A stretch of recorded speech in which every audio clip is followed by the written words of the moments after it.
Previsões para o mês de abril, um dos meses mais importantes, astrologicamente falando, do ano. Oi, sou eu, Dudar, e hoje eu tô aqui para te atualizar sobre tudo que vai acontecer nesse mês de abril.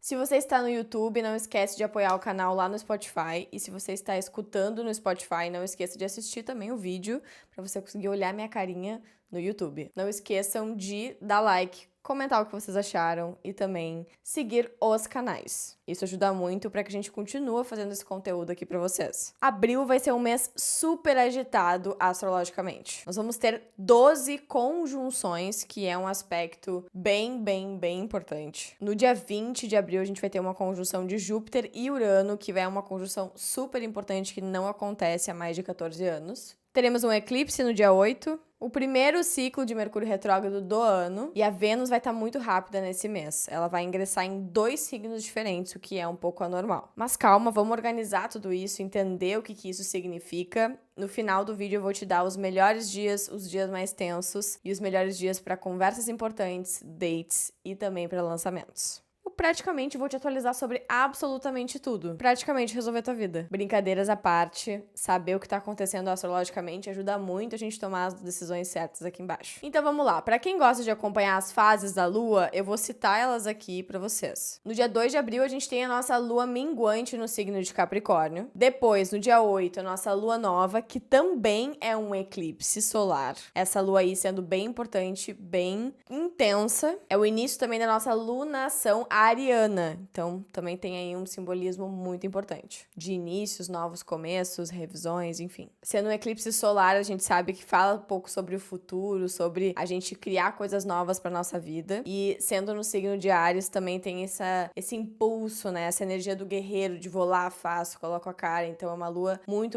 interessante aí pra gente canalizar uma energia positiva. É uma lua também que pode gerar um pouco de ansiedade. Então, nesse dia, né, a gente não pode ter nenhuma decisão importante a ser tomada, é importante a gente ficar um pouco mais quietinho, se recolher, se respeitar. Depois a gente tem uma lua crescente em Câncer, que vai acontecer no dia 15 de abril, uma lua domiciliada, porque a lua é o planeta que rege o signo de Câncer, então é uma energia um pouquinho mais fluida. E no final do mês, no dia 23, a gente tem uma lua cheia em Escorpião. Essa lua cheia em Escorpião é uma lua bem poderosa, né? Escorpião aí, o signo mais intenso de água, fala muito sobre as nossas emoções. Mas a partir ali do final do mês, isso é uma coisa que eu vou comentar outras vezes aqui no nosso episódio, a gente vai ter uma energia bem mais fluida do que a gente está tendo agora, tá? Então, a tendência realmente é dar uma melhorada, uma aliviada, mais para o fim do mês. Então, vamos lá, vamos passar pelos principais acontecimentos, vou falar também sobre as 4 semanas, de forma rápida, lembrando que no meu Instagram e no meu TikTok eu sempre falo toda semana detalhadamente sobre aquela semana que a gente tá vivendo. Então, não deixe de me seguir lá também. A gente abre o mês no dia 1º de abril com Mercúrio ficando retrógrado, né? A gente já tava ali com esse período sombra de Mercúrio retrógrado, já trazendo os efeitos dele. E Mercúrio vai ficar retrógrado do dia 1º até o dia 25 de abril. Lembrando que depois do dia 25 a gente ainda tem o período sombra dele, onde Mercúrio vai retornar ao seu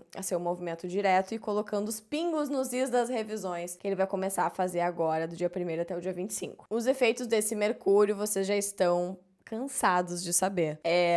Precisamos ter muito cuidado com contratos, com viagens, com questões de trâmites de dinheiro, compras impulsivas, compras muito importantes, transições e principalmente a nossa comunicação com a outra pessoa. A gente pode falar A, a pessoa pode entender Z e a gente não consegue se comunicar de forma fluida. E esse Mercúrio estando em Áries também a tendência é a gente falar tudo que vier na nossa cabeça. E daí eu já dei a dica pra vocês. Não é se a gente vai falar, porque esse Mercúrio em Áries vai querer que a gente bote pra fora. Mas como a gente vai comunicar aquilo, priorizar essa comunicação mais clara é muito importante nesse momento. No dia 2 de abril, a gente já tem a lua minguante em Capricórnio, então a finalização da nossa lunação passada, para iniciar essa lunação ariana. Essa primeira semana é uma semana de revisões, de redirecionamento. Estamos em período entre eclipse e a lua minguante, aí é pra gente se recolher, pra gente ver o que foi bom e o que não foi nessa lunação. É a nossa última lua minguante aí, ainda nessa energia passada, né, porque já entramos ali com o sol em Áries, já estamos no nosso novo ano astrológico. Todas as novas questões nessa primeira semana é bom deixar pra depois. Não é o momento da gente começar nada. Pode ser que nessa semana também a gente tenha a volta de coisas do passado ainda, tá?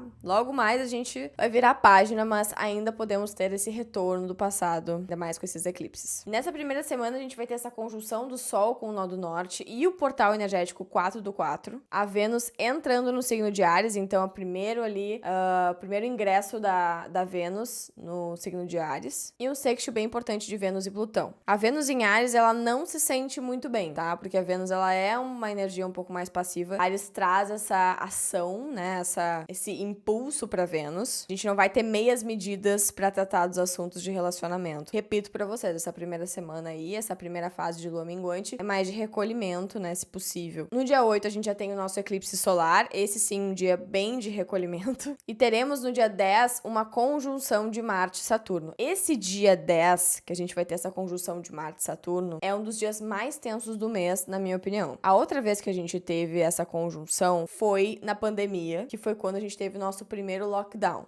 Eu lembro que na pandemia a gente teve algumas conjunções aí de Marte e Saturno. Toda vez que acontecia uma conjunção dessas, acontecia alguma coisa, estourava novas variantes do Covid, enfim. Tem um histórico, né, se a gente for analisar empiricamente, a astrologia é empírica, dessa conjunção ser uma conjunção bem tensa, tá? Por essa conjunção tá acontecendo no signo de Peixes, a gente pode sim ter esses assuntos tensos envolvendo mar, afogamentos, tsunamis, assuntos marítimos. E falando um pouco sobre o nosso individual, a gente pode sentir que a gente tá meio fora de controle, sabe?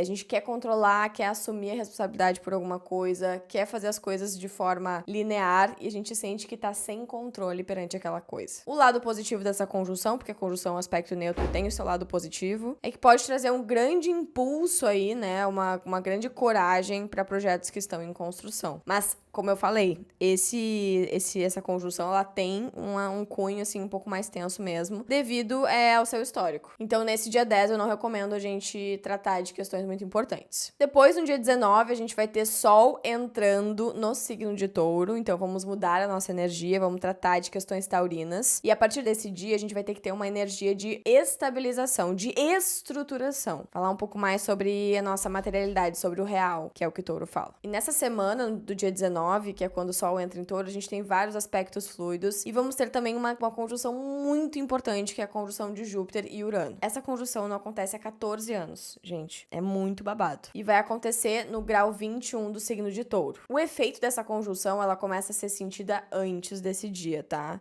Por ser uma conjunção aí muito poderosa. E ali, a partir do dia 19, a gente já vai começar a sentir essa expansão do que é novidade pra nós. Lembra que eu falei que o mês de abril, ele é um mês de novos inícios? Porque a gente tem realmente aí essa energia do eclipse, da lua nova em Áries, e também dessas 12 conjunções que falam sobre novos inícios. É aquele mês que a gente vai começar de um jeito e vai terminar de outra maneira, como se a gente não se reconhecesse do início do mês até o final do mês. A gente precisa ter uma metamorfose, começar novas coisas que a gente talvez não estava imaginando. Júpiter é o maior planeta do nosso sistema solar, ele expande muito, e Urano é o fazer diferente. Por estarem no signo de Touro, a gente precisa estruturar o que é diferente, o que é novidade e o que começa a expandir dentro de nós. Por isso que eu falo, pode ser que a gente estranhe nesse primeiro momento nossas novas vontades, objetivos, projetos, coisas que a gente não esperava de nós mesmos, mas que são muito positivos e que acontecem em expansão, que trazem muita prosperidade. A minha dica para essa conjunção é a gente tomar muito cuidado com o planejamento, porque por estar em Touro, a gente precisa saber o que a gente tá fazendo. É uma novidade, é algo que pode surgir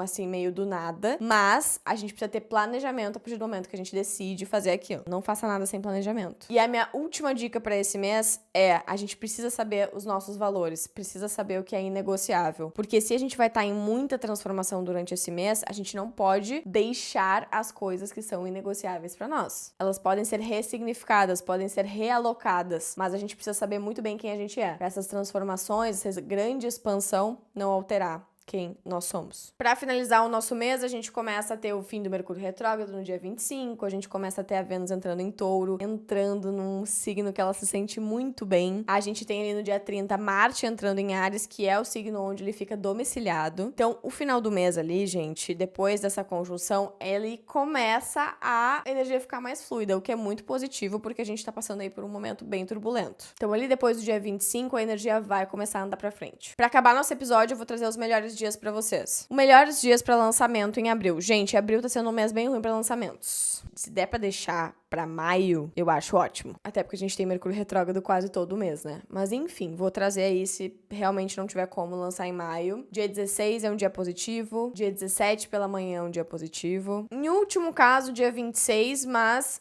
Mercúrio ainda vai estar estacionado, né? Porque ele vai ter parado a retrogradação um dia antes. Então, não é o melhor dia também. Para grandes investimentos. Eu não recomendo fazer grandes aportes esse mês, tá? Assim, de verdade. Mercúrio retrógrado afeta muito essa área. O dia que eu mais indico é o dia 26. Sobre o imposto de renda para quem é do Brasil, eu recomendo a gente fazer depois de Mercúrio retrógrado, se possível, tá? Para entrevistas ou conversas importantes. Dia 16 é bom e dia 26 também. Vocês estão vendo, né? Vocês estão vendo que ali 16 e 26 vão ser os melhores dias do mês. Dias bom para dates. 8, dia 10, dia 19, dia 20, 23 e dia 30. Para meditações e rituais, dia 8, 10, 14, 19 e 20. Para finalizar, os nossos dias para ter cuidado. Dia 1º, Mercúrio retrógrado. Dia 25, Mercúrio retrógrado. Dia 10, dia 8, nosso eclipse. Dia 21 e 23. Gente, aproveitem o mês de abril. Canalizem toda essa energia poderosa. Um beijo na família e até mais.